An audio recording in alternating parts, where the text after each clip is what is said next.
Alrighty guys, what's up YouTube? So just kind of getting ready for race season here, trying to get the car ready for March. Try to get some test and tune stuff in. So chassis silver, looking good. Right now we are making our own kind of load sticks just to see where the chassis is. So we're going to make some for the back, and then we're going to set this car on the scales with those just to see where the weight is in this chassis. This one's a mastersbilt. It's like a 2011, 2012 chassis, I believe. It's a Smackdown. It was updated in 2016 is what we were told. So we're just going off of what Masterbilt told us. So we called up Masterbilt Chassis and got their little setup sheet for it, and that way we have a starting point, and then from there we can adjust to where we need the car to go and make it faster from there. But at least we have a good starting point, because like the old swing arm warrior car, there wasn't a lot of information out there for that one. So we had to create our own starting point, our own, everything. I also got smash numbers with this, which was really, it's gonna be helpful. So gonna make our lives just a little bit easier. But anyway, the biggest reason is we're putting a different style engine in this car, so we want to make sure that the weight isn't crazy out of proportion and out of balance. So like I said, it's just information we can write down and have it in our book, and we know how the chassis is balanced, because what makes a good race car is a completely balanced race car. So we're going to make these load sticks for the back, or get on the scales and go from there. And then get our shock package together, get it on the car, and then from that point it's just getting the engine together and the body. So, but we'll have a good starting point, so that's going to be nice. We haven't had that in any of our chassis, so working with Masterbilt is quite simple. You call and you tell them what you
Well, we got our ride height sticks or load sticks, or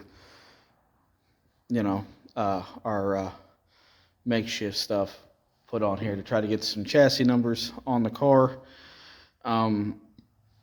Started to try to get some templates from some other cars to see what deck would work good with this car. And then let's see here. Like I said, we just kind of made them out of tube and made it where it would slide and it would be solid between the 2 points. And then all 4 corners are like that. We set the tire pressure all even and set them on the scales. And see how much left side weight is on it with the bigger engine in it, and make sure that there's nothing crazy out of whack with the chassis and that we can work with putting the big motor in there. We found that it's pretty decent, so we're pretty happy about the numbers we've seen at the ride height. So that concludes with that. Next thing we're going to be doing is getting the body on this thing. Now, this is the old body on the Warrior car. We just needed something to kind of give us an idea, templates of what we can do. So we're going to get the sheet metal, and we're working on selling some stuff, accumulating some sponsors, and fund the race car. Everybody knows how that is if you race. I mean, small race teams, we got to pinch and get stuff and everything else. So, but like I said, it was just we planned on buying, and we still probably will plan on buying them. The load sticks that oh goodness, I can't remember. We've seen them at the Dome, and we just haven't had the funding to do it. So we come up with this idea to at least give us some kind of number. And what this will do is we can come in after, if there's an incident or we end up in a small accident on the track, we can basically put it back the way that it was here. And then we're going to do this again when the car's together. So, and we can, if there's numbers crazy out of whack on one corner, we know it might be bent. And it just helps us determine if the car, because a slight bend can make a huge change in the way the weight's distributed, whatever, you know what I meant, but the weight is distributed, I can't speak, and it's fine, but in the car. So this gives us an idea of where the weight is. With coils and springs, it's not as accurate as trying to do it this way with hard sticks in there. Or swedge tubes or whatever, because what we do is we'll get it set to the way these are all set at the right height. So, and then we'll put it back on there, and if there's like a 50-60 pound difference on the right front, we know maybe that right front is swayed out or swayed in depending on where it puts the weight. So it gives us an idea of trying to keep this chassis in line, and if problems occur, we know where to look. It's just preparation for that kind of stuff. That being said, my next, Dad's going to be working on the body, getting the deck and everything. I'm going to get some shock packages together for it and see if we have anything that needs to be sent off, and have some shocks rebuilt for heavy track, slick track, stuff like that. We're going to have at least try to get a shock package together.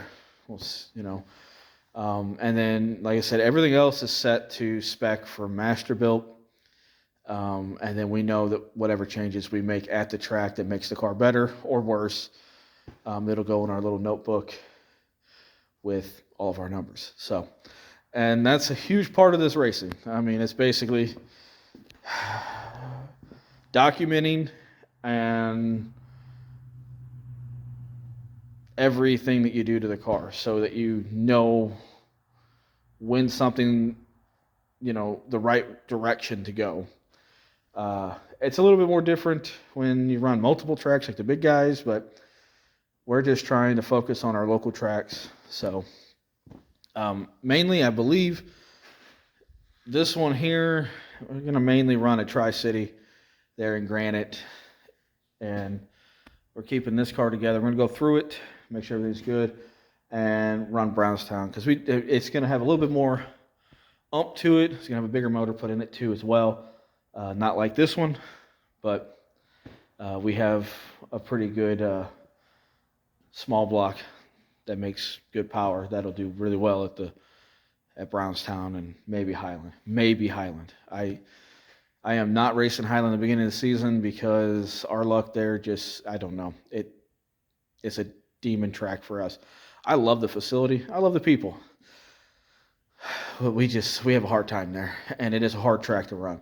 But anyway, that's where we're at. I'm going to finish this video up, just basically explaining what we did, what was going on. Like I said, it could be the right, wrong way. it's the way that we thought to do this, and it might not be 100% accurate, but with money, hopefully it works out for us.